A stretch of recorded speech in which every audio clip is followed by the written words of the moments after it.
What's going on, everybody? Your host AMF1534 here. Welcome back to Let's Play some more Rush 2 Extreme Racing USA. And we're here.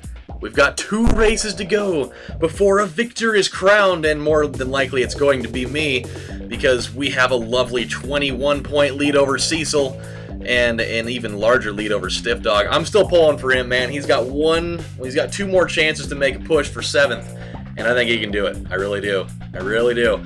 And so, because of the fact we've got a nice little cushion, I think we've got a little bit of room to play around with some things. And I mean that mainly when we go back to Vegas, because there's one little shortcut in the backwards orientation of that track that I want to try out that usually, more often than not, gets me into trouble. So it'll be pretty much after this track here. So let's get down to business as we close out the goods. There's still plenty more to do after this, though, so don't worry. The circuit mode will not be the end of this. Will not be the end of this series, for we have many more things to explore, and that's always good news. I'm never mad about that. That's one thing I love about this game, is that, you know, there's so much more to do outside of just that. That's one really big improvement that they made in this game, as opposed to the first one, where, I mean, you had circuit mode, and then obviously you could do practice mode, but in practice mode, you couldn't really collect keys or any of that stuff. It was, I mean, you could find them, but you couldn't actually acquire them, which was kind of a bummer. But in this one, I mean, obviously there are the tracks that you do in circuit mode, but there's one track that you can unlock after this is all over. There's another set of tracks that we haven't even played yet that aren't included in circuit mode that there are to play, and there's even a stunt course. So I mean, we have got other things to do, my friends. We really do. Oh, no, you don't. I am not gonna let it. I'm not gonna let it happen. Here we go. So, I found 2 more things. Oh, here we go. Ooh. Oh my god. Okay, I totally forgot you can go through the sign. Video game logic says you can do that. I love that. I love when you run into the rats down there in the subway. Whenever you hit them, they make that weird, like, little squeaky toy noise. I always thought that was kind of a little funny sound effect there. Whoop. So, I found another thing that really bothers me. 2 things, actually. Oh, ouch. Okay, that was, yeah, I took the wrong angle at that. So, yesterday, I'm up in Woodburn, and I'm working all by myself up there. What was that? I mean, I guess that's probably bound to happen when you spawn inside of another car. You're only going to cause scientific problems with that, and I think this might be the first time in the entire series that we're sitting all the way back in 8th. It's not good. There's no bueno, my friends, but there's plenty of time. Much time to do what we've got to do here. So I'm working all by myself, and I can't even tell you how many times this happened. So I got a phone call, and this lady, she's on the other side, and you know, I picked up the phone, and I was like, Salem Health Foods. And she's like, hey, I just wanted to... Are you guys open today? And I'm sitting here like, yeah. I mean, I didn't say this. I was like, I answered the phone, didn't I? I mean, that's already the first indicator that, yes, I am indeed open. Because I'm sitting here thinking, like, why would you ask that question? Like, who's ever gonna answer that question as no? Like, hey, are you guys open today? No, I just decided to come in and sit in the office and take calls all day long just to tell you that I'm not open. I get certain people that when they call and I answer, they're like, oh, you guys are open today. And it's like I understand that one. Like, you know, the surprise is there that you're open, so, you know, obviously they're excited about it. But for people to, once the person answers the phone, to still ask whether they're open today, not are you guys still open, or what are your hours? She's asking, period, are you guys open today at all? And it's like, no. On Sundays, I decide to redirect all sales calls to my personal line just so I can tell you that I'm not open. That is 100% what's going on today. And like, there are times that I really wish I could do that. I could just be like, no, I'm not. I'm really not. But obviously, I just can't go right ahead and do that because that would deter sales away, and that's a bad move. But I just never understood that question. Like, why would anybody ever ask that question? I don't know. It just bothers me. And it's not like it happens every once in a while. Every single Sunday, I get that call at least twice. Every time. And we've been open for 50 years. So, like, who's forgetting these things? It drives me nuts. Oh! Oh, no. Oh, no. Yeah, we're gonna... This is an absolutely awful run. This is really bad. I mean, we're gonna get last place. More than likely, we are going to finish this in the worst possible standing that you could, which is why I'm extremely, extremely overjoyed that we have a 21-point lead, because otherwise we would have totally blown it. And we're not going to get completely last, we're just going to get really close to last. I guess 7th place, well, whatever. Watch, this will be a time that that Stiff Dog gets 1st place. That would be funny, actually. No, definitely didn't happen. Oh, he got last. Dang it. I think his bid is over. Unless he gets 1st place and Smiley Face Bob gets, well, I guess it would be either 7th or last. He's going to end up in last place. I gave you a chance, man! I didn't even take 1st place away from you, and you still wouldn't take it. Ugh, what an idiot. So, my other big pet peeve, this is the other big pet peeve thing that I have developed, is... So, here I am last night. I got home from work after that whole debacle of people still wondering if I was even open or not on a day that I clearly was. I go home and, like, we made burgers for dinner. And so, you know, we got all the condiments out and everything. Dude, those burgers were money, by the way. Okay, real quick, before I get...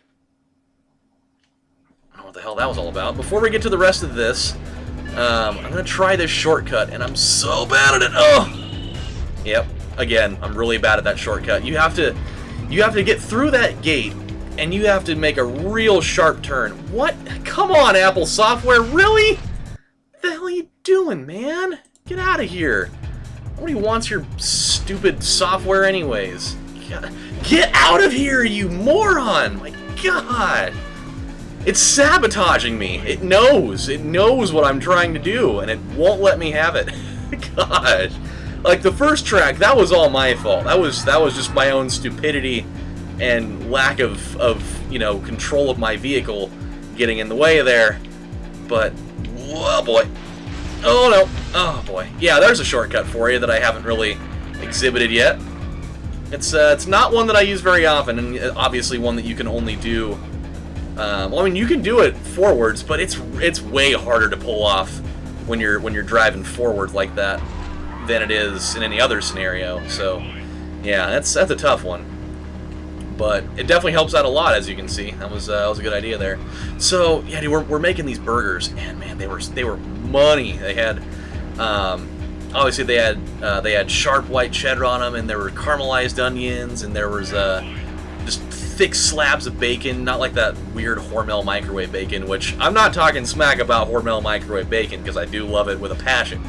But I mean, if you're doing a burger, you gotta have that real thick applewood, like the real deal Holyfield before he got his ear bitten off type of bacon. That's the good stuff. Okay, here we go. We're gonna try this again. I don't know if I'm gonna be able to pull it off, because more than likely I won't be able to, but we'll see. So, okay, here we go. We gotta get way outside, way outside. Oh, baby! Da-da-da-da-da! So there's a key right there. There's a whole bunch of keys right in that area. And we got first back, so it works. It's a cool shortcut, as long as you know the dynamics of being able to, you know, hit that angle just right. If your current angle is wrong, then you're not going anywhere in life in that particular situation. All right, let's take that shortcut again. That little shorty biscorty here. So yeah, dude, so we're making these burgers, and oh no! Oh boy, yeah, that was a bad move. Not the smartest idea. We got a nice little beneficial jump out in front of everybody though, so that was cool. And so I go and sit down, and a couple minutes later, my mom's like, "Hey, can you open up this jar of pickles?" And I was like, "All right." So I go in there, and you know, my dad had already taken a couple cracks at it trying to open the damn thing. And he couldn't budge it. And I was like, man, that must... I mean, my dad's he's a pretty big guy. He's 6'4", and probably like 250-ish, and he's a pretty big guy. Like, he used to be a bouncer, so I mean, it's obvious he's obviously not, you know, a frail human being. He's got some muscles on his arms, and so, you know, he tried to pry that thing open, no dice at all, just didn't even budge. And so I was like, all right, I'll take a crack at it. And you know, I did the classic, you know, kind of, you know, shake your muscles out and get ready for the big haul, you know, getting in the position and everything. And I put my hand on that and I start reefing on it, and that thing just doesn't even budge. I was like, all right, well, that's not good. And so my dad takes another crack at it, and still that thing is just not going anywhere. And so I take another crack at it, and it's still not budging. And like, we're both starting to get red in the face over this, because we're just like, what in the world? Like, this thing is abnormally secure. Like, this is ridiculous. And so he goes lefty on this thing and tries to open it. No dice. And so, you know, I get all limbered up again, and I take another shot at it, and I'm just reefing as hard as I can go on this thing, and it is just not even any sign of it. Like, I actually strained my wrist trying to get this thing open. It was insanity. Like, I'm sitting here going so hard on this thing that I can feel the muscles in my wrist like starting to strain. I can feel them like just individually going down my wrist, starting to tighten up like insanely. And like, I'm just sitting here like, who are they trying to keep out of this thing? like exactly, why is it? Did they fasten this thing so tight? Like, they trying to keep terrorists out of this bottle of pickles or what? And so then all of a sudden I hear from the other room, my grandma's like, I got an idea! Flip the jar upside down and tap it on the counter a few times, and then try it. And my dad and I look at each other, we're like, what's that gonna do about it? Like, what? Why would that do anything? We're like, alright, well, whatever. So we flip the thing upside down and, you know, give it a nice couple of stern tappity taps on the thing. Oh no. Oh no. No, no, no. You will not! You will not, Cecil! You will not pass! No! Okay, he didn't. That's good. I'm glad he didn't. And so, you know, we do the little thing there, and then we flip it back over, and my dad grabs it, and I'm not even kidding, the thing just goes beep, beep, boop. It just popped open. Didn't even take any effort at all. And he looks at me instantly, and we're just both like, dude, fuck this. I'm getting out of here right now. I'm so mad at this right now. Oh yeah, I forgot. We have done it. We have won, and this theme is awesome, by the way. And because of the fact that my ROM file is slightly corrupted, you can't see anything here. But normally they'd have like a little video of your car driving through the selected track here. So like New York downtown, it would just show my car just kind of going blah, blah, blah, through the whole thing, and it's awesome. But yeah, dude, this theme is super cool, and incredible amounts of money spent on balloons. Like, look at how many balloons are going by, and like, look at how like they put NOS in some of these apparently, because they're just like whoop.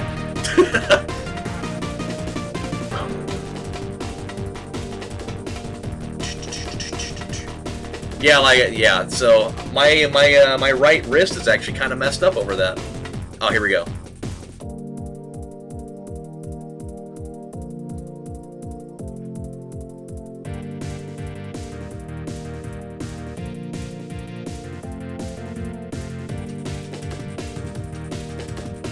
Yeah, man, it's like